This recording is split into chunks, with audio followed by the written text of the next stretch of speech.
नमो हरिहन्ताणं नमो सिद्धाणं नमो आयुर्याणं नमो उवध्यायाणं नमो लोये सर्वसापूर्णम् मङ्गलं भगवान् वीरो मङ्गलं गौतमो गणी मङ्गलं कुन्दकुन्दाढ्यो जैन धर्मोऽस्तु मङ्गलम् भक्तामर प्रणत मौलिमणि प्रधाना द्योतकं दलित पापतमोपितानम् सम्यक् प्रणम्य जिनपादयुगं युगादा बालम्बनं भवजले पततां जनानाम् यत्संस्तुतः सकलवाङ्मय तत्त्वबोधा दुर्बोधबुद्धिपटुभिः सुरलोकनाथैः स्तोत्रैर्जगत्प्रीतयचित्तहरैरुदार तोषे किलाहितं प्रथमं दिनेन्द्रम्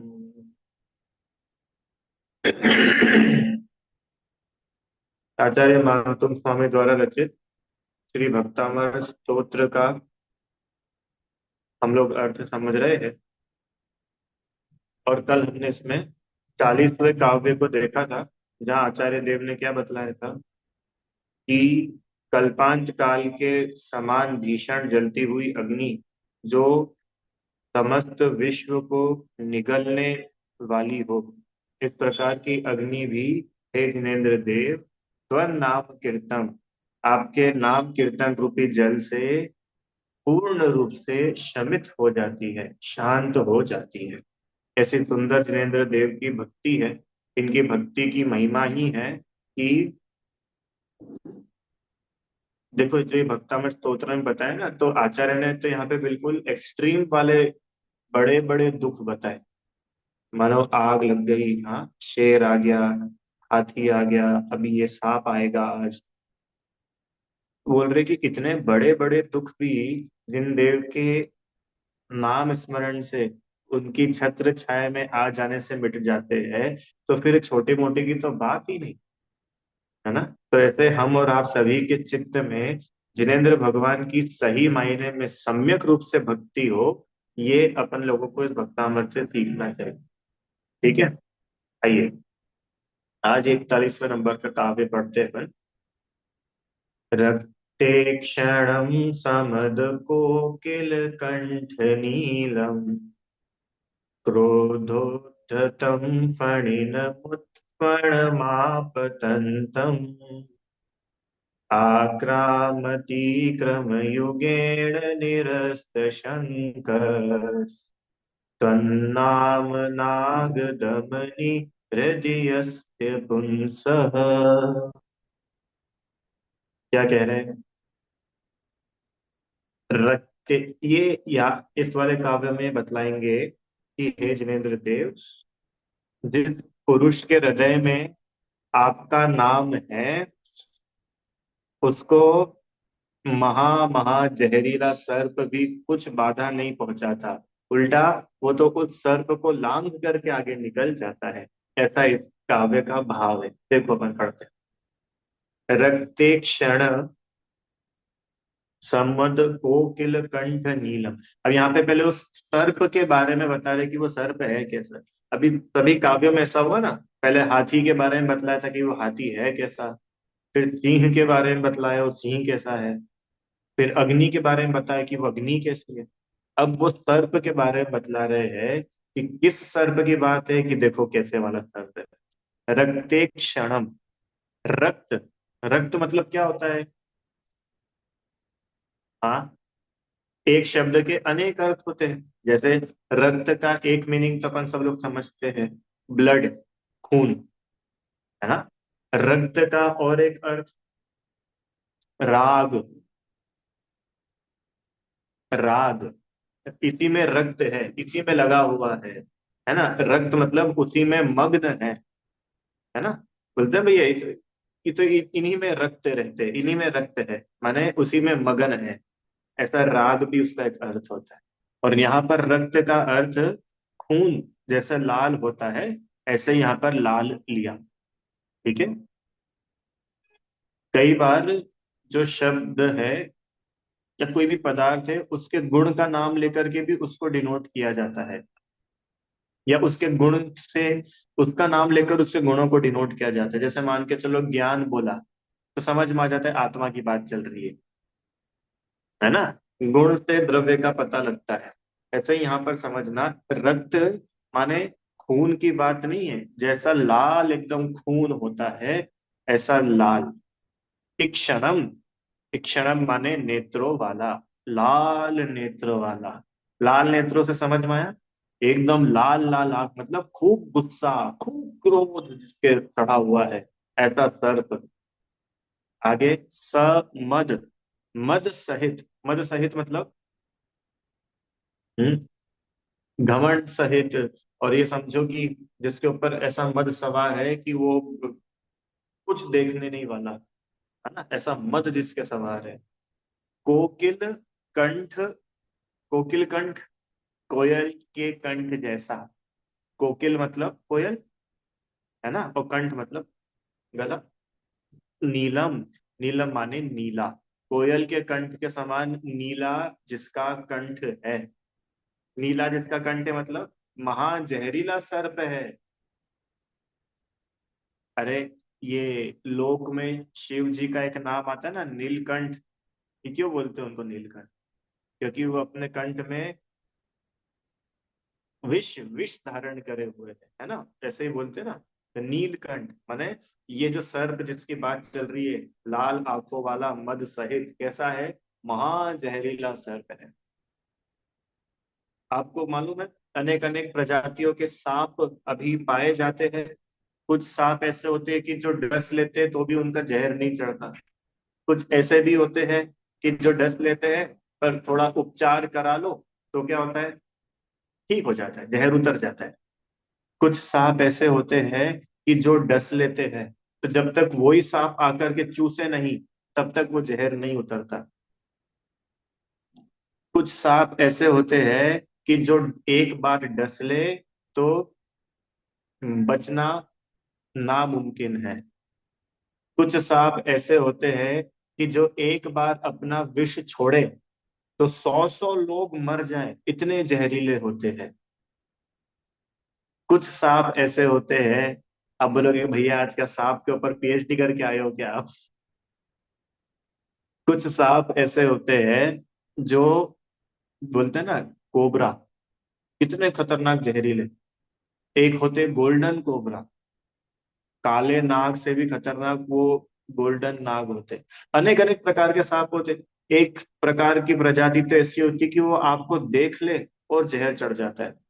दृष्टि विष बोलते उसको, दृष्टि विष मानो उनकी दृष्टि में ही विष है। माने वो सांप, आप आंख मिला के देख ले आपको, और आपके अंदर जहर चढ़ जाएगा। समझ रहे, माने ऐसा खतरनाक सांप। और सुनो कैसा है वो सांप। क्रोध, क्रोधोद्धतम, क्रोध उद्धत, क्रोध से उद्धत। उद्धत मतलब समझ में आता है ना। उद्दंड, उद्दंड किसी कंट्रोल में ही नहीं है। और सरल भाषा में अपन बोले तो ढीठ होता है ना, ढीठ। ढीठ मतलब समझते हैं कि अब तो हम ऐसा ही करेंगे, अब तुम तो जो करते बने सो करो। इसको बोलते हैं उद्धत। माने अब वो कोई कंट्रोल में नहीं है ना, सपेरे के कंट्रोल में है, किसी के कंट्रोल में नहीं है, वो तो अब बस मचल गया है। आंखें उसकी बिल्कुल लाल हो रही है, कंठ उसका जहर से भरा हुआ है, और ऐसा क्रोध से उद्धत। फणिनम, फणिनम माने सर्प, है ना। सभी के लिए अलग अलग यूज करे शब्द। पिछले काव्य में क्या यूज किया था? हिरणाधिप, सिंह के लिए हिरणाधिप, है ना। उसके पहले यूज किया था इभम, हाथी के लिए इभम।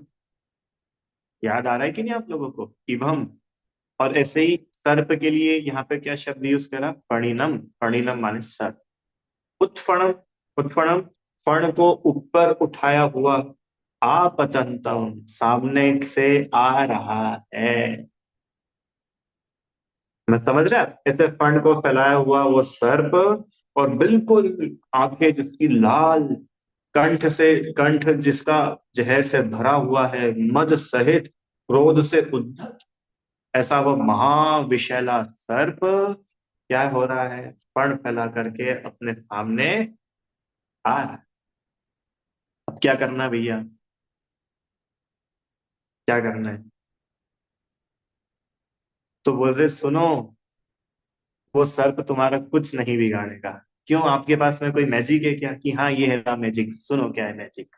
आक्रामति क्रम युगेण निरस्त शंक, आक्रामति, आक्रमण कर लेता है। आक्रमण समझते हैं आप लोग? लांग, समझ सरल भाषा, आक्रम, लांग देता है।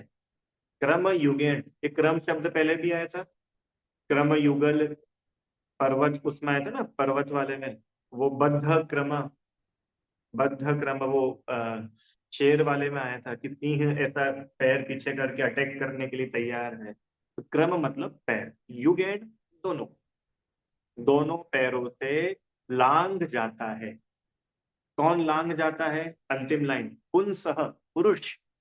कौन पुरुष?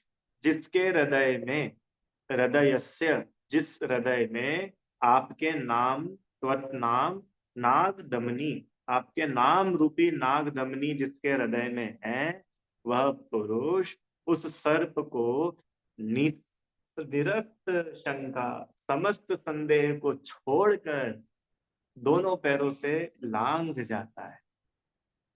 आई बात समझ में? देखो यहां से पढ़ो। निरस्त माने छोड़कर, शंका संदेह, माने किसी प्रकार का संदेह नहीं रहता, हे भगवान क्या होगा, अरे बच पाऊंगा कि नहीं बच पाऊंगा, कहीं ये काट ना ले, डस ना ले।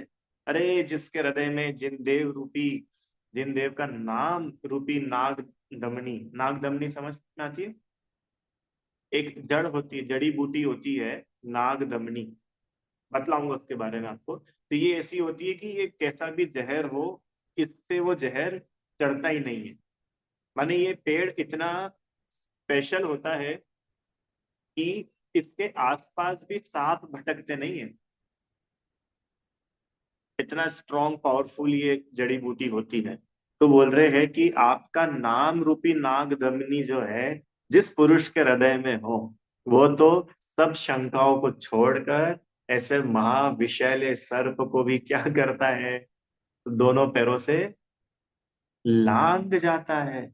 अरे पीठ दिखा के भागता नहीं है, लांग जाता है। आया समझ में? है सरल, इस काव्य में कठिन कुछ नहीं, अभी करेंगे इसकी डिटेल अपन। देखो एक बार अर्थ पढ़ लेते हैं। जिस पुरुष के हृदय में आपके नाम की नाग दमनी है, वह लाल नेत्रों वाले, मद युक्त, कोकिल कंठी, क्रोध से उद्धत, फण उठाए सर्प को निशंक, दोनों पैरों से लांग जाता है। कितनी गजब बात है। माने उस व्यक्ति के जहर ही नहीं चढ़ता है ना? सर्प से रिलेटेड कुछ शास्त्र के कथानक आपको याद आ रहे हैं क्या? सर्प से रिलेटेड, अच्छा। कभी सांप आ जाए तो अपने को 24 में से कौन से भगवान का नाम लेना चाहिए? कभी सामने सांप आ जाए एकदम से, देखो भाई, हाथी तो नहीं आता है, शेर भी नहीं आता है, आग भी कोई ऐसी लगती नहीं, पर सांप तो घर घर में से निकल जाते हैं। तो ऐसा कभी सांप आ जाए मनोरमा आंटी, तो फिर 24 में से कौन से नंबर के तीर्थंकर को नाम लेना? कि भैया बहुत सिंपल, पार्शनाथ भगवान, क्योंकि उनका तो चिन्ह सांप ही है। तो ऐसा है कि नहीं है?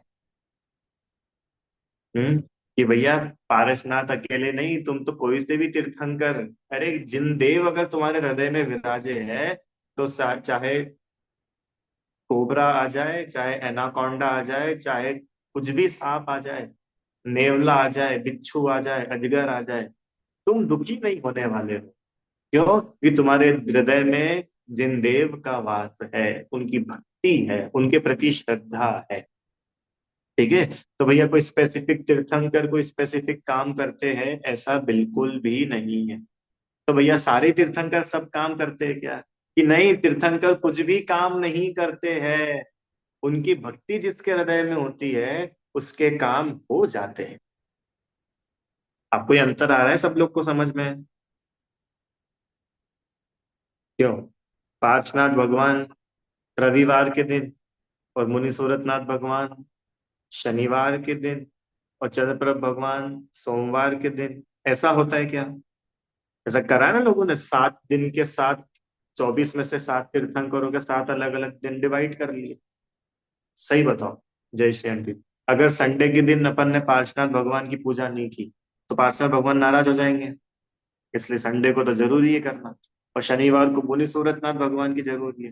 कि सुनो, जिसने अपनी श्रद्धा में ऐसा मान रखा है ना, कि मैं अगर इस दिन को इस भगवान की पूजा नहीं करूंगा, तो वो भगवान नाराज हो जाएंगे।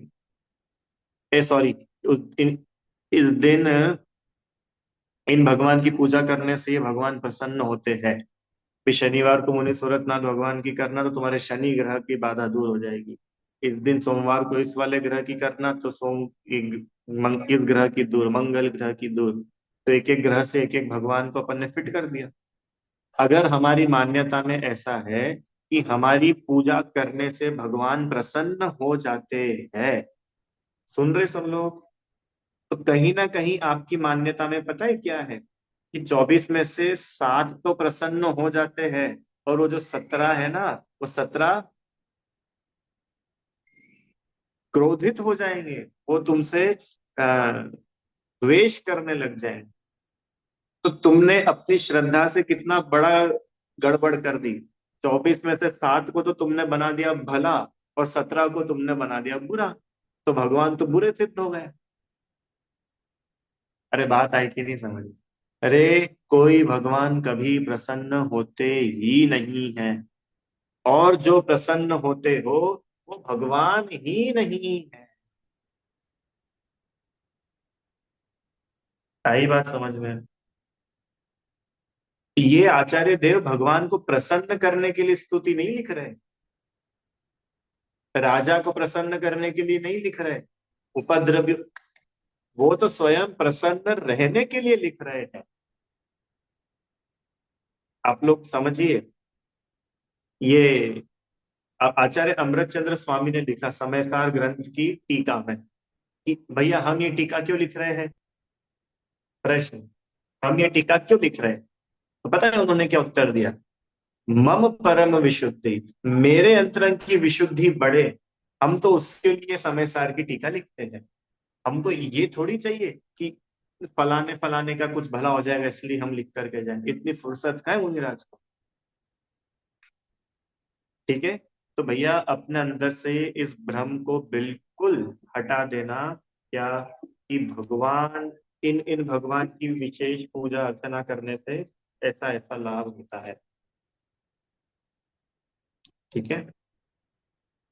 एक तो इन इन भगवान, और एक दूसरा मिथ्यात्व, इस जगह के भगवान। इस जगह के भगवान से समझ में आया? भैया हमारी तो महावीर जी के, महावीर भगवान पे बड़ी श्रद्धा है। भैया हमारी तो कुंडलपुर के बड़े बाबा पर बड़ी श्रद्धा है। भैया हमारी तो कचनेर के पारेशनाथ भगवान पे बड़ी श्रद्धा है। हमारा तो कुछ भी काम होता है, सबसे पहले तो बाबा के पास में आते हैं। हम नई कार खरीदते हैं, और सबसे पहले बाबा को ढोक देने आते हैं। ये सब मिथ्यात्व है। धर्म की आड़ में ये मिथ्यात्व पल रहा है। अच्छा, और अपने को क्या लगता है, जैसे आंटी जी सही सही बताना, जैसे मान के चलो, हम्म, अपने सामने 2 केस है, ठीक है। पहला केस तो ये है कि इसने नई कार खरीदी, और ये गणपति जी के मंदिर चला गया। और इसने नई कार खरीदी, और ये महावीर भगवान के मंदिर गया। अब अपने को दोनों में से भला कौन लगता है? ये दूसरा वाला भला है। क्यों? क्योंकि ये कुगुरु कुदेव के पास नहीं जा रहा है। पर सही बताओ, ये अगर महावीर भगवान के पास भी जा रहा है, तो मिथ्यात्व साथ लेके ही तो जा रहा है। कुछ अंतर नहीं है दोनों में। क्योंकि जब तक अपने को ये सेट नहीं होगा ना, अपने अंदर में कहीं ना कहीं ये बात बैठी होगी कि कोई बात नहीं, चांद खेड़ी वाले आदिनाथ भगवान तो कर ही देंगे, और वहां भी नहीं हुआ तो बंदा जी के अजितनाथ भगवान तो कर ही देंगे। और भी कोई क्षेत्र, इस पपोरा के ये वाले भगवान, नैनागिरी के ये वाले भगवान। मतलब मैं आपको सच्ची, आपको लग रहा होगा कि भैया क्या आप बार बार एक ही एक बात रिपीट करते हो। बात रिपीटेशन की नहीं है। बात ये है कि ये बात हमारे अंदर में इतनी धसी हुई है, इतनी धसी हुई है कि हम जरा से में फिसल जाते हैं। आज हमारी, आपकी ये स्थिति हो गई है कि किसी मंदिर में कोई चमत्कार नहीं हुआ हो, किसी मंदिर में कोई प्रतिमा में कोई अतिशय नहीं हुआ हो, तो हम उस जगह को तीर्थ क्षेत्र मानने तैयार नहीं है। कोई भी व्यक्ति से बोलो कि भैया एक काम करना, वहां जा रहे हो तो उधर के भी दर्शन करते आना, तो सबसे पहले क्या पूछते हैं, अच्छा वहां की क्या खासियत है, वहां का क्या चमत्कार है। तो जरूरी है क्या कुछ चमत्कार हो तो ही तुम जाओगे? इसका मतलब तुम्हें वो जो भगवान विराजमान है 18 दोषों से रहित, तुम्हें उनकी महिमा नहीं है, तुम्हें उन चमत्कारों की महिमा है। ये मोक्ष तत्व संबंधी भूल है। ये सीधा सीधा मिथ्यात्व का सर्टिफिकेट सामने दिख रहा है, प्रमाण पत्र। ठीक है। तो किसी स्पेसिफिक क्षेत्र से भगवान को नहीं जोड़ना। भैया हमारे घर में तो कोई भी काम होता है, सबसे पहले तो हम वहीं पे जाते, उधर जाए बिना, उधर हाजिरी लगाए बिना तो हमारा काम ही नहीं होता। अब बोल तू, चलो बात आ गई तो बोल देते हैं। पत्रिका होती है, पत्रिका, शादी की पत्रिका। तो लोग शादी की पत्रिकाएं मंदिर में रखने जाते। क्यों रखने जाते हो मंदिर में? भगवान को इनवाइट करना है। कभी सोच ना, क्यों जाते हैं? कि चलो भैया हमारे यहाँ कोई कुछ शुभ वो हो रहा है, अनुष्ठान हो रहा है, शुभ प्रसंग है, तो भी सबसे पहले पंच परमेष्ठी के पास, भैया भगवान के पास। ठीक है, तुम चले गए, आगे क्या? किस मान्यता से गए? क्यों गए? मैं बताऊं आपको डायलॉग, सुनो डायलॉग सुनो। जैसे मानो ये ये पत्रिका है ना, ये पत्रिका है। तो क्या पार्शनाथ भगवान है, हे पार्शनाथ भगवान, इस तारीख को ये हमारा बेटा और ये हमारी बहू, इनकी शादी हो रही है, अब आप ही को ध्यान रखना है। अब जो है सब कुछ आपका ही है। तो सही सही बताओ, तुम्हारे बताने से पार्षनाथ भगवान को पता चलेगा ना कि इस तारीख को और इस वाले गार्डन से तुम्हारे बेटे की शादी है? तुम्हारे बताने के पहले तो पता चला ही नहीं होगा। क्या लगता है? भैया वो सर्वज्ञ है ना, तो उनको नहीं मालूम है कि तुम्हारे बेटे की शादी कब है, अच्छे से होगी कि नहीं होगी? मैंने, हम किस उद्देश्य से जा रहे हैं? हम इस उद्देश्य से जा रहे हैं क्या, कि भगवान हमारी लाज रख ले, हमारा काम नहीं बिगड़ जाए। ये सब मिथ्यात्व है।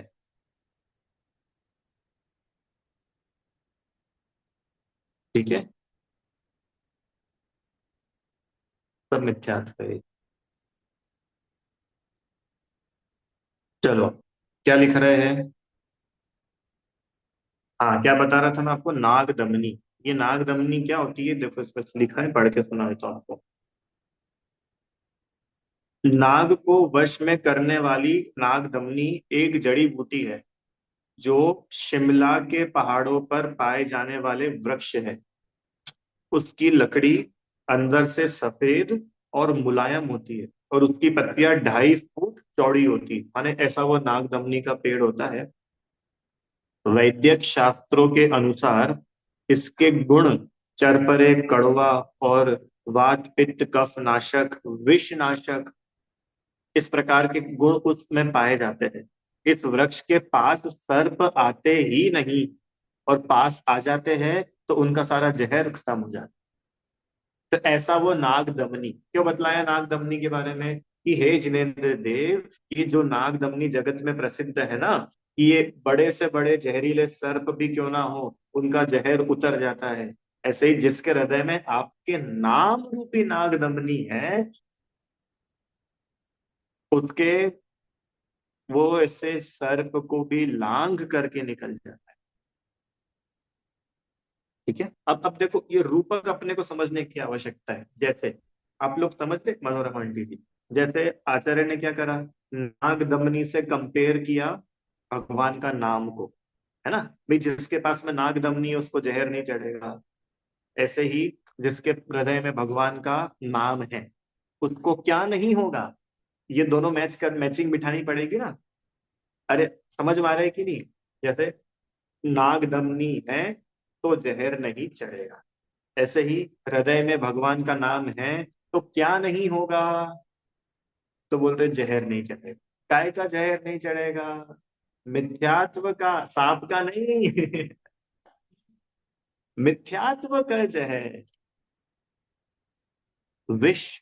क्या विष है? सबसे खतरनाक जहर क्या है अपने लिए? मिथ्यात्व। अरे ये सांप के डस लेने से तो ज्यादा से ज्यादा एक भाव खराब होगा, पर वो मिथ्यात्व अगर अंतरंग में है ना, वो जहर घुला हुआ, तो भव भव खराब हो जाएंगे। तो बोल रहे कि जिसके हृदय में जिन देव विराजे है उसके मिथ्यात्व भाग जाता है। वो ऐसे मिथ्यात्व को लांग करके आगे निकल जाता है। मिथ्यात्व को लांग करके आगे निकल जाता है मतलब सम्यक्त्व प्राप्त कर लेता है समझ में। सम्यक्त्व प्राप्त कर, इस प्रकार से आचार्य देव ने ये सर्प के माध्यम से, सर्प की बाधाओं के मिट जाने के माध्यम से स्तुति भगवान की की। एक और पॉइंट, भगवान की स्तुति किस रूप में की है?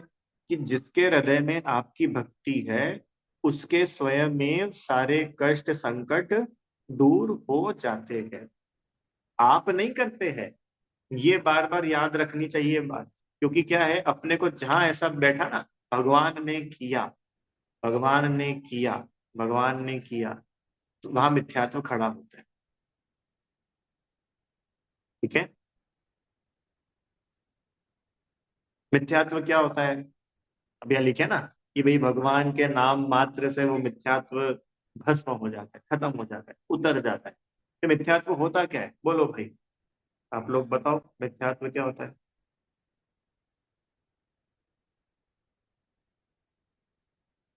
हम्म। सरल भाषा में उल्टी मान्यता को मिथ्यात्व कहते हैं ना, ये तो आप सब लोग जानते हो। अब इसको और थोड़ा डिटेल करो तो, जो जैसा है उसको वैसा नहीं मानना, इसका नाम क्या है? मिथ्यात्व, उल्टी मान्यता। तो अपन लोगों के पास में है क्या ऐसी कुछ उल्टी मान्यताएं? कुछ की बातें तो अपन ने कर ही ली है अभी इतनी देर में। वीतरागी भगवान को रागी द्वेषी मानते हैं, करने धरने वाला मानते हैं। भगवान भक्तों का भला करते हैं, दुष्टों का संहार करते हैं।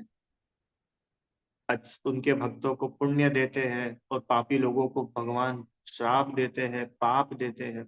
ये सारी मान्यताएं मिथ्या मान्यता है। दूसरी बात, कोई दूसरा मेरा भला बुरा कर देता है, ये मान्यता, ये मिथ्या मान्यता है। तीसरी बात, चलो ना सही ये भगवान कर सकते होंगे, पर हमने सुना है मंगलवार को हनुमान जी के पास जाने से हो जाता है, सोमवार को शिव जी के पास जाने से हो जाएगा, वहां जाके नाड़ा बांध लेंगे तो हो जाएगा, उधर जाके नारियल फोड़ देंगे तो हो जाएगा, चादर चढ़ाने से हो जाएगा, नंगे पैर वंदना करने से तो हो ही जाएगा। क्यों? 108 परिक्रमा लगाने से होगा कि नहीं होगा? नहीं होगा। तो होता नहीं है क्या कि होगा? वो तुम्हारे पुण्य के उदय से होगा। वो करने डरने वाले नहीं हैं। और अगर हमारी ऐसी मान्यता है कि मेरे ऐसी परिक्रमा लगाने से मेरे संकट दूर हो जाएंगे, मेरी ऐसी मन्नत मांगने से मेरी सारी मनोकामनाएं पूरी हो जाएगी, ये सब मान्यताएं टोटल मिथ्या। और जो जिन देव का भक्त है उसको ये मिथ्यात्व रूपी जहर नहीं चढ़ता। समझ में आ रहा है?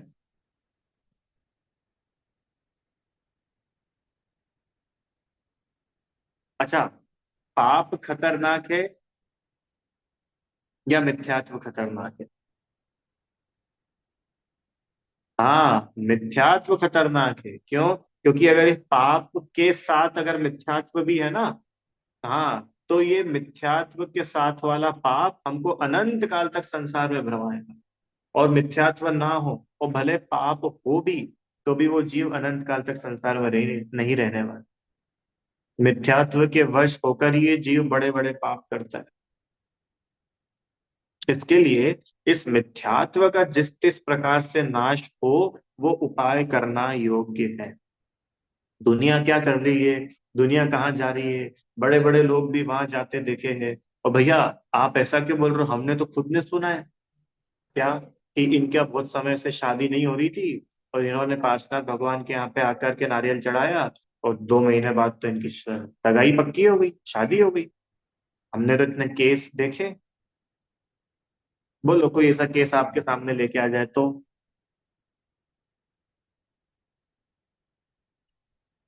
सारे डॉक्टरों को दिखा लिया था, कहीं फर्क नहीं पड़ रहा था। फिर किसी ने बताया कि इधर वाले अजितनाथ भगवान का छत्र चढ़ा दो, सारे काम हो जाते। और देखो यहाँ हमने छत्र चढ़ाया, और यहाँ इनकी रिपोर्ट सब सुधरने लग गई। क्या बताए भैया, इतने समय से परेशान थे। इनको, इनके घर वालों को नौकरी नहीं मिल रही थी। बच्चों की पढ़ाई कैसे कराते, घर में खाने को कुछ नहीं था।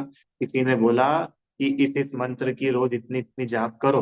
हमने जाप करना शुरू करी, और देखो अब हमारा घर बिल्कुल सेट हो। क्या बताए भैया। अब फिल इन द ब्लैंक्स लगा लेना सब। किसी ने बोला कि यहाँ पे कलश रख दो तो काम हो जाएगा, किसी ने बोला ये यंत्र जी यहाँ पे रख दो तो काम हो जाएगा, और हमने रखा, हो गया। हो गया। अरे आप लोगों ने ऐसे सुना है कि नहीं सुना है किसी को?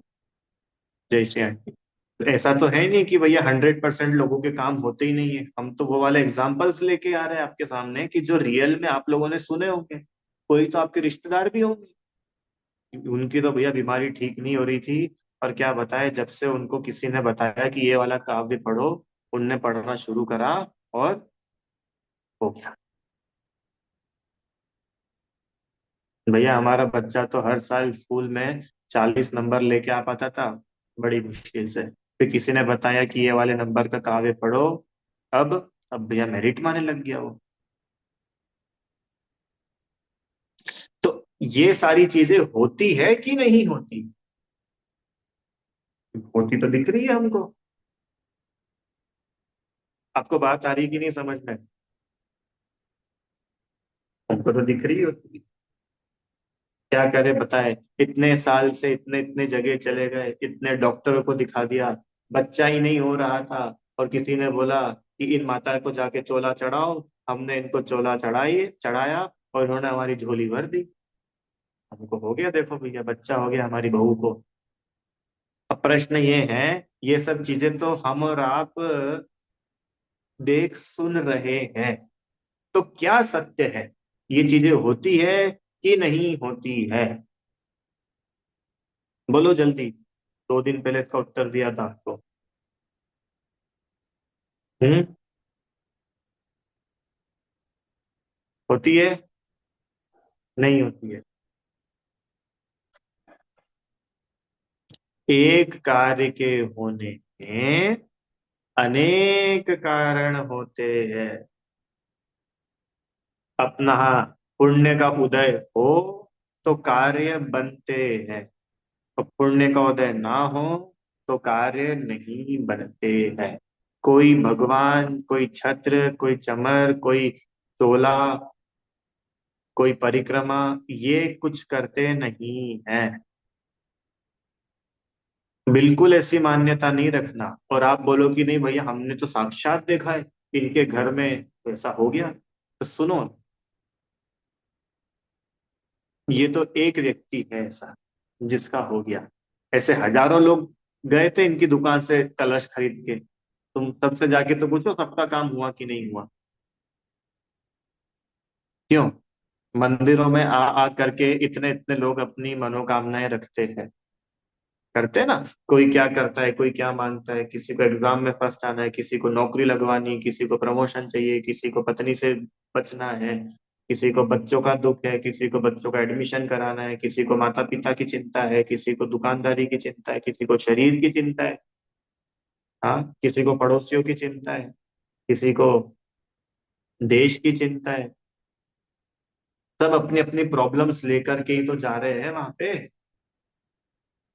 तो आप मुझे बताओ कि वो जितने लोग गए थे, रोज के हजारों हजारों लोग, तो उन हजारों की समस्याएं सॉल्व हो रही है क्या? उन हजारों की बीमारियां दूर हो रही है क्या? और अगर हो रही हो तो सारे हॉस्पिटल्स बंद कराओ। बोलो। आप बोलोगे कि नहीं नहीं नहीं भैया, ऐसा थोड़ी है।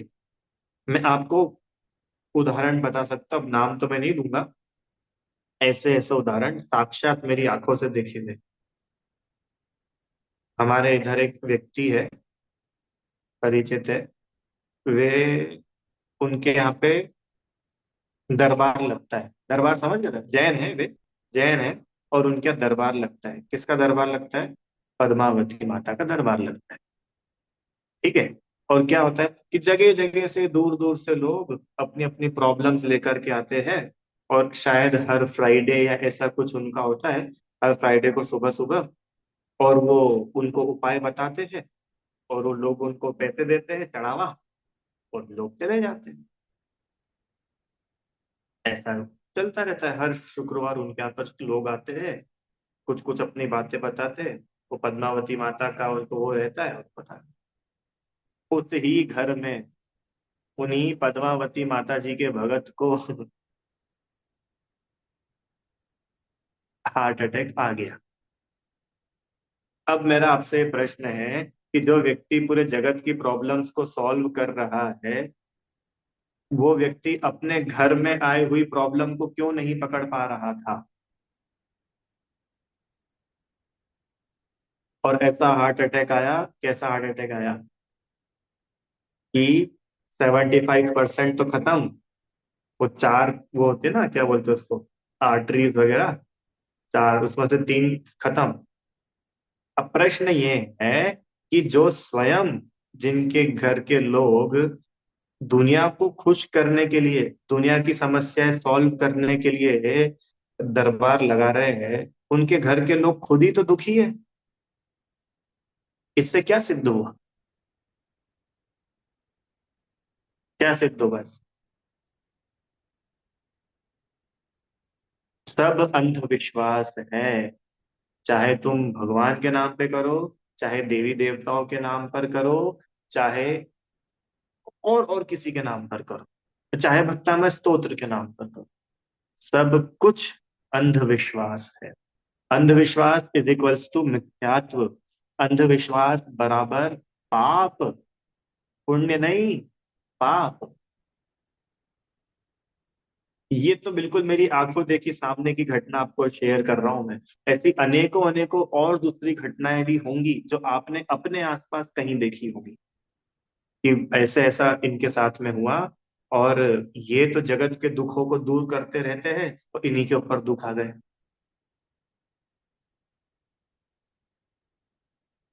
तो क्या है ये? यह एक कार्य के होने में अनेक अनेक कारण होते हैं। और एक और गजब की बात बताऊं, और आगे बढ़ करके, अनेक अनेक निमित्त कारण होते हैं।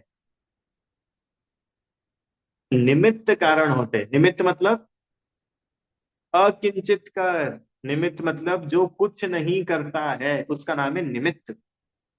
जो सिर्फ वहां प्रेजेंट रहता है, उसका नाम है निमित्त। दो कारण होते हैं, एक होता है निमित्त कारण, एक होता है उपादान कारण। क्या बोला संगीता आंटी जी? दो प्रकार के कारण। एक होता है निमित्त कारण, और एक होता है उपादान कारण। उदाहरण, आटा, रोटी बनाई। ठीक है, तो रोटी बनाने में बहुत सारे कारण हैं। क्या क्या कारण है? भैया गैस चाहिए, तवा चाहिए, चूल्हा चाहिए, बेलन चाहिए, चकला चाहिए, बनाने वाला कोई व्यक्ति हो वो चाहिए, और आटा चाहिए। अब आटा इज उपादान कारण, the main reason behind it. अगर आटा ही ना हो तो रोटी बन सकती है क्या? नहीं बनेगी। बाकी ये दूसरी चीज है कि ये दूसरी चीजें हो तो भी रोटी बन जाएगी, इसकी गारंटी नहीं। हाँ, पर रोटी बनेगी तो ये चीजें वहां पे अवेलेबल होंगी, बस इतनी बात है। कल्पना आंटी जी, रोटी बनेगी। नहीं समझ में आया, सुनो सुनो। निमित्त कारण, उपादान कारण। निमित्त कारण मतलब कि जो, जब जो भी काम होगा, उस काम के होते समय वहां पे ये चीजें प्रेजेंट रहेंगी। और जो भी वहां पे प्रेजेंट होगा उस समय, उस पर्टिकुलर टाइम पे, उसको हम बोल देंगे निमित्त कारण। ठीक है। और उपादान कारण कि जो स्वयं उस कार्य रूप परिणमित होगा। जैसे आटा खुद रोटी रूप परिणमित हुआ, तो आटा तो है उपादान, बिना आटे के रोटी नहीं होगी। पर जब वो आटा रोटी रूप परिणमित हुआ था, तब बाकी ये चीजें वहां पर प्रेजेंट थी, तो वो कहलाया निमित्त कारण। वो चीजें ना भी हो, स्पेसिफिक वही चीज हो, ऐसा जरूरी नहीं है, दूसरी भी चीजें होती तो भी बन जाती रोटी। पर आटा नहीं होता तो कैसे बनेगी रोटी? समझ में आए?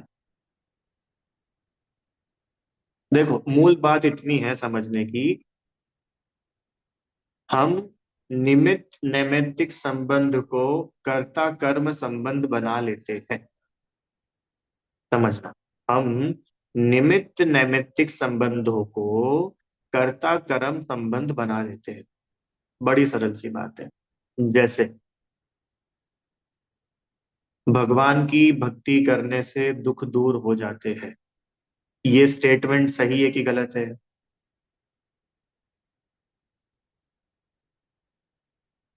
नहीं, इतनी देर क्यों लगा रहे हो, जल्दी बोलो। विघ्नोघा प्रलयम्यान्ति, शाकिनी भूतपन्नगा, विषम निर्विष्टाम यान्ति, स्तूयमाने जिनेश्वरे। आपकी स्तुति मात्र करने से क्या हो जाता है? विषम निर्विष्टाम, विष निर्विष हो जाता है। विघ्नोघा प्रलयम, शाकिनी भूतपन्नगा, भूत शाकिनी ये सब क्या हो जाते हैं? दूर भाग जाते हैं। क्यों? तू ये माने जी, आपकी स्तुति मात्र करने से। अब बताओ, भगवान की स्तुति करने से दुख दूर होते हैं कि नहीं होते हैं? अरे आप लोग इतना सोच रहे हो, और बताता हूँ। गजेंद्रम मृगेंद्रम, गयो तू छुड़ावे, महा आग ते नाग ते तू बचावे। पाटना स्तोत्र, यही सारी बातें, गजेंद्रम, मृगेंद्रम, महा आग ते, नाग ते, ये चारों बात अपन पढ़ के आए भक्तमंग में। अब बोलो, भगवान की स्तुति से दूर होते कि नहीं होते? हम्म। हरे यक्ष राक्षस भूतम पिशाचम, विषम डाकिनी, सर्व क्या, विषम डाकिनी के भय उवाचम। हाँ, दूर हो जाते का मतलब क्या है ये समझना पड़ेगा। अपुत्रीन को तू भले पुत्र कीने, हाँ, महायुद्ध ते निकारे विधाता, सबे संपदा सर्व को देहि दाता। वहां तो इतना तक लिख दिया, दुखी दुख हरता, सुखी सुख करता, और महासेवकों को तू आनंद भरता। ये क्या है ये सब निमित्त के कथन हैं। शास्त्रों में निमित्त के कथन मिलेंगे। ये सब व्यवहार के कथन हैं। 99% आपको व्यवहार के ही कथन मिलेंगे। ये हमारी ड्यूटी है, निमित्त को निमित्त रूप से ही एक्सेप्ट करें। निमित्त नैमित्तिक संबंधों को मात्र निमित्त नैमित्तिक तक ही रहने दे, उन्हें कर्ता कर्म ना बना ले।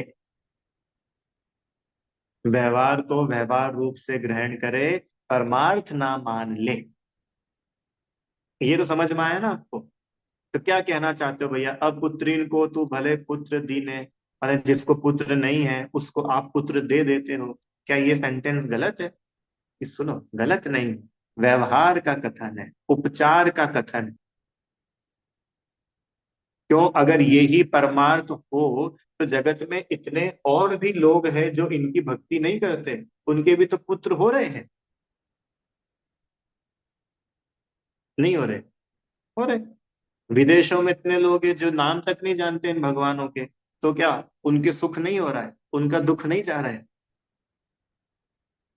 सब कुछ हो रहा है ना, उनकी बीमारियां नहीं मिट रही है, सब हो रहा है। इसका मतलब आप ही करते हो ऐसा नहीं है, पर जो आपकी भक्ति आदि में लगा हुआ रहता है उसके पुण्य बंधता है।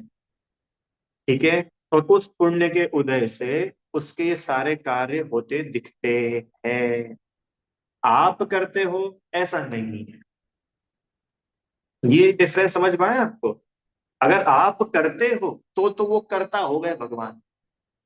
और आपकी भक्ति आदि से जो पुण्य बंध होता है, उस पुण्य बंध के उदय में ये सारे कार्य होते, तो भगवान करता नहीं है, अब भगवान है निमित्त। आया बात? बात समझ में आई? तो निमित्तों का कोई निमित्तों को कोई हम उड़ा नहीं रहे। हम तो ये बता रहे हैं जो निमित्त को कर्ता मान लिया है, ये गलती है। अब इसमें प्रॉब्लम पता है क्या होती है? इसमें व्यक्ति ये मान के बैठ जाता है कि ठीक है भैया, अपना तो जो करेंगे वो कौन करेंगे, वो ही करेंगे। मैंने तेरे ही भरोसे पारसनाथ। हम्म। मेरा आपकी कृपा से सब काम हो रहा है। अब भले ही तुम व्यवहार में, भक्ति में, आदि में ऐसे वचन कह दो, उसमें कोई बाधा नहीं है, पर आपकी मान्यता क्या बोल रही है? क्या वास्तव में पार्षनाथ भगवान ने तुम्हारी शादी कराई है? माने लोग यहाँ तक बोलते पाए जाते हैं। हाँ, इन इन इन फलाने फलाने भगवान के आशीर्वाद से हमारे यहाँ बहू आई है, हमारे बहू को बेटा हुआ है। सही बताओ, भगवान के आशीर्वाद से बच्चे पैदा होंगे? मतलब भगवान ऊपर से आशीर्वाद देंगे ऐसा? कि नहीं भाई, ऐसा कोई रियल में नहीं है। ये उपचार का, व्यवहार का कथन है। आ रहा है आपको समझ में? एग्जाम का रिजल्ट आया, बच्चा पास हुआ। ठीक है, तो बच्चा कैसे पास हुआ? कि भैया उसने पढ़ाई करी थी, एग्जाम में व्यवस्थित जो कुछ उसने याद किया तो सब अच्छे से लिख करके आया, अच्छे नंबर से पास हुआ। प्रश्न, फिर सबको मिठाई खिलाने जा रहा है, तो अपने टीचर को मिठाई खिलाएगा कि नहीं? और टीचर को थैंक्स बोलेगा कि नहीं? टीचर के लिए ग्रेटिट्यूड होगा कि नहीं? कि वो सब कुछ भले होगा, पर बच्चा पास तो अपनी मेहनत से हुआ है, ये आपको एक्सेप्ट करना पड़ेगा। क्योंकि अगर टीचर ने पास कराया होता तो वो क्लास में 60 बच्चे हैं, सबके एक जैसे नंबर आने चाहिए थे, क्योंकि टीचर ने तो सभी को पढ़ाया ना। जो बच्चा फेल हुआ, फिर उसकी जिम्मेदारी किसकी हुई? कि वो उसकी खुद की है। और जो बच्चा फर्स्ट आया, वो जिम्मेदारी किसकी है? कि वो भी उसकी खुद की है। कल्पना कीजिए, तो जो बच्चा फर्स्ट आया, उस बच्चे को ही उसका जिम्मेदार कहना, ये तो है परमार्थ। और बच्चा फेल हुआ, वो बच्चे को ही उसका जिम्मेदार बोलना, ये है परमार्थ। और टीचर के ने पढ़ाया तो हमारा बच्चा फर्स्ट आया, ये है व्यवहार। क्या बताए, कोचिंग वाले सर पढ़ाते ही नहीं थे, हमारा बच्चा फेल हो गया, तो ऐसा कहना ये व्यवहार है। तो ये जितनी भी स्तुति है ना, ये सारी स्तुति व्यवहार स्तुति। व्यवहार स्तुति माने कि निमित्त की प्रधानता से कथन किया गया है। मूल वस्तु स्वरूप में जाकर के देखेंगे तो एक द्रव्य अन्य द्रव्य का कर्ता नहीं है, हो ही नहीं सकता। प्रत्येक जीव, प्रत्येक द्रव्य, प्रत्येक द्रव्य का परिणमन इंडिपेंडेंट, स्वतंत्र अपनी योग्यता से होता है। ये परमार्थ जिसके ख्याल में है, जिसके श्रद्धान में है, वो अब जो कुछ भी बोले उसकी सारी स्तुति सम्यक स्तुति है। और जिसके ये परमार्थ की श्रद्धा अंतरंग में नहीं है, वो भगवान को कर्ता माने बिना रहेगा नहीं। उसकी स्तुति वो सम्यक स्तुति नहीं। आई बात समझ में? तो बात कहाँ से चल रही थी कि आपके नाम रूपी नाग दमनी से सारा विष उतर जाता है। तो नाम रूपी मतलब भगवान को ही आ करके मिथ्यात्व नहीं मिटाएंगे। पर सुन भाई, वो भगवान के उपदेश से तू स्वयं तत्व विचार करेगा, तो स्वयं उस उपदेश में स्वयं अपने आप को लगाएगा, तो तेरे मिथ्यात्व मिटेगा। हाँ, अब मिथ्यात्व मिटा तो भैया आरोप किस पे आएगा कि भैया जिनवाणी भगवान, वो भगवान का उपदेश मिले बिना कोई हो सकता था क्या? कि जिनवाणी के बिना कुछ पार लग सकते थे क्या? मुनिराजों के बिना कुछ हो सकता है क्या? कि ये कब होगा कि जब तू खुद उस रूप परिणमित होगा, तब होगा। आया समझ में? एक अंतिम बात बोल करके पूरी करते हैं। आदिनाथ भगवान का समोशरण लगा हुआ है, और उस समोशरण में अनेकों अनेकों जीव बैठे हैं। उन्हीं जीवों में से कितने ही जीव भगवान का उपदेश सुनकर के सम्यक्त्व को पार प्राप्त हो रहे हैं। कितने ही जीव अणुव्रतों को ग्रहण कर रहे हैं, कितने ही जीव महाव्रतों को ग्रहण कर रहे हैं, और कितने ही तो केवल ज्ञान तक को प्राप्त हो रहे हैं। और उसी समोशरण सभा में एक जीव ऐसा है जो उस उपदेश को सुन करके क्या हो गया? विरोधी हो गया। और उसने 363 मिथ्या मत चला दिए। चला दिए कि नहीं चला दिए? मारीची। अब हमारा प्रश्न ये है, आदिनाथ भगवान ने क्या किया?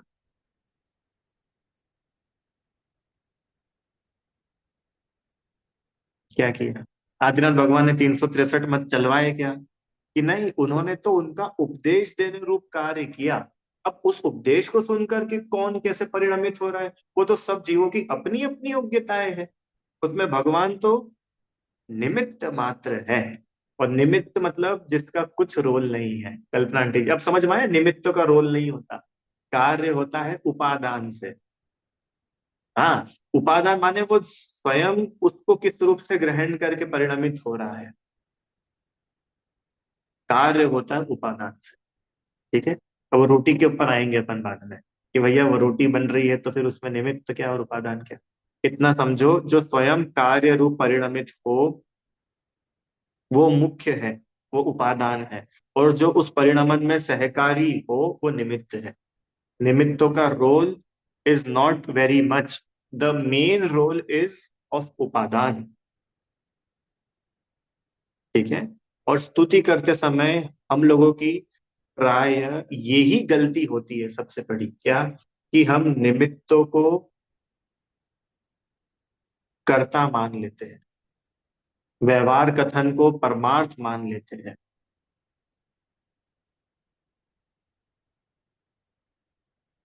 आया समझ में? तो ये अपने अंदर में क्लैरिटी हो तो आपको ये एक एक स्तुति, एक एक चीज बहुत अच्छे से बैठती जाएगी अंदर। अगर उन्होंने लिखा है कि त्वन नाम कीर्तन जलम शमयंती, है ना?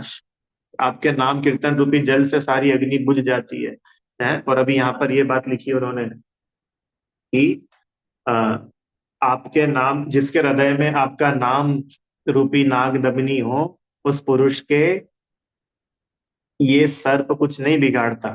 तो ये अपने को इस लाइन को समझ के अपने को वो अल्टीमेट चीज समझ में आनी चाहिए। इसका रहस्य ये है कि हे जिनेन्द्र भगवान, आपके बतलाए गया उपदेश, आपके द्वारा दिया गया उपदेश जिसके अंतरंग में श्रद्धा जिसकी हुई है, ऐसा जीव अब उसको जगत में कोई दुखी नहीं कर सकता।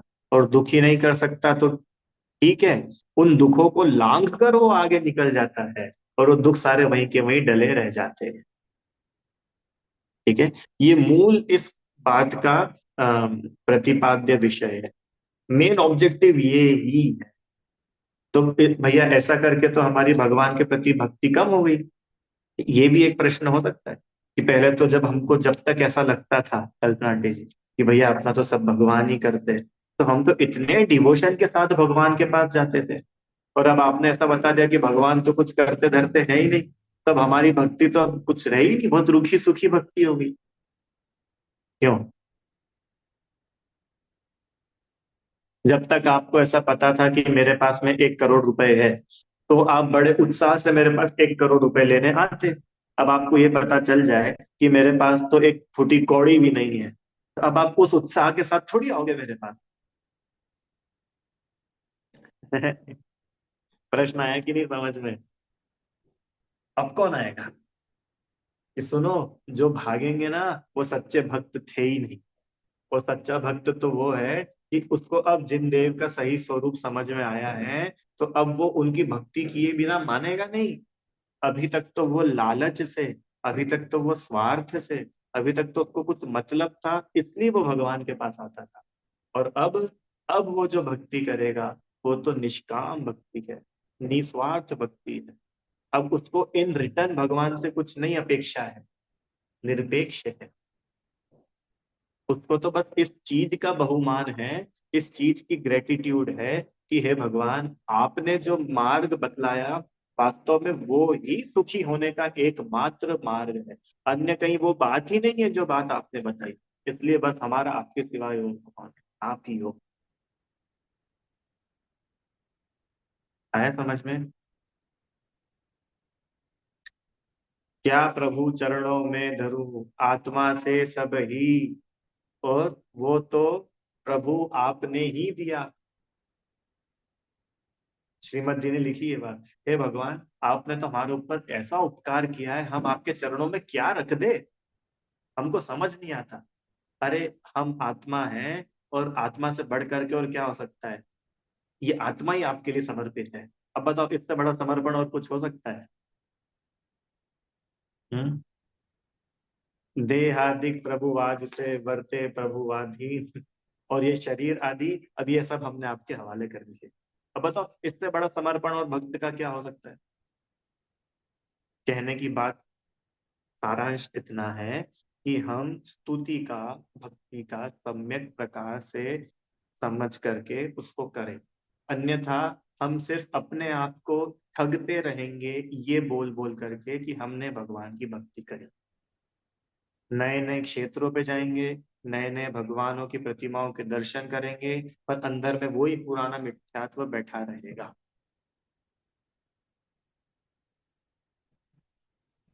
आ रही बात समझ में? पुनः, किसी क्षेत्र विशेष का राग अच्छा नहीं है। सभी भगवान समान रूप से वीतरागी सर्वज्ञ है,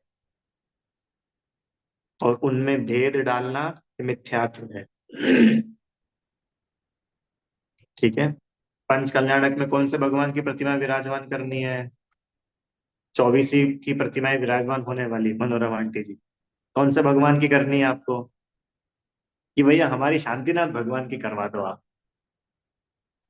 क्यों? नहीं भैया, 24 एक समान है। ये भेद मत डालो, मत डालो। यहाँ पे ऐसा सिस्टम नहीं है कि इधर के हनुमान जी अलग और यहाँ के शिव जी अलग और यहाँ के गणेश जी अलग और यहाँ की, नहीं भाई, हर ही भगवान। और गजब की बात, 24 तीर्थंकर तो ठीक है, अनंत अनंत जितने सिद्ध हुए हैं, उनमें और इनमें इतना भी अंतर नहीं है। सब समान रूप से वीतरागी सर्वज्ञ है, सभी के अनंत चतुष्टय समान। अब और क्या समानता चाहिए? ठीक है। तो ऐसा अपने अंतरंग का सारा अज्ञान अपन लोग छोड़े, तो अपनी स्तुति जो है वो सम्यक प्रकार की बन पाए। सर्प से रिलेटेड एक दो प्रसंग इसमें लिखे थे, अब समय तो देखो आज फिर से हो गया, 2 मिनट में बता देता हूँ। ये तो बात अपन ने परमार्थ की तो करी, अब वास्तव में थोड़ा इधर भी आए कि अगर रियल में भी ऐसी सिचुएशन आ जाती है, तो ज्ञानी जनों का कैसा रिएक्शन होता है।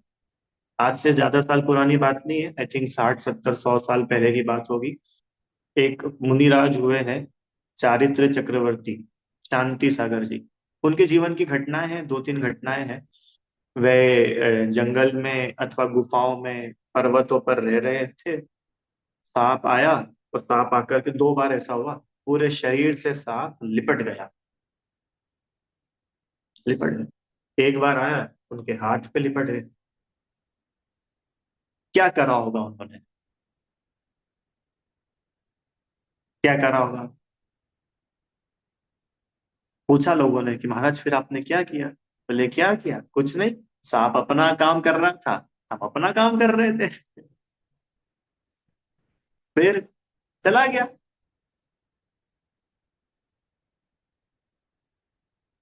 ज्ञानी जनों को भय नहीं होता है।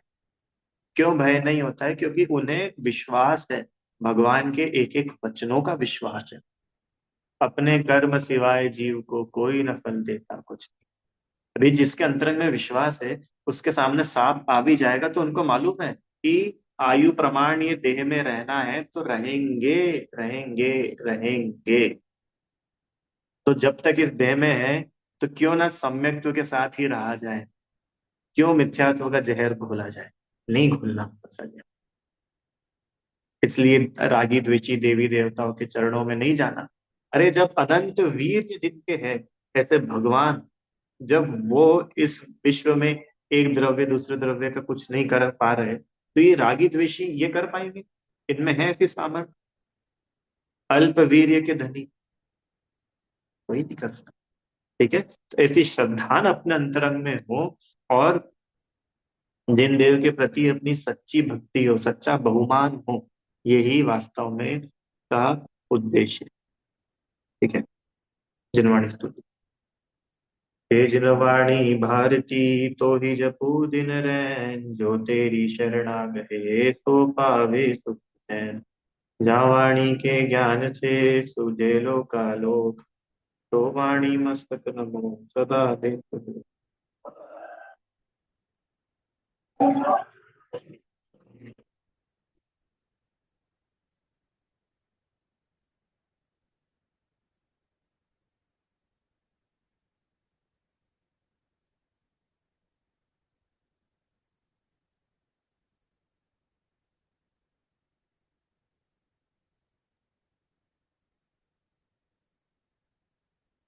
जय बोले द्वादशांग में जनवाणी माता की जय हो। महान जैन धर्म की जय।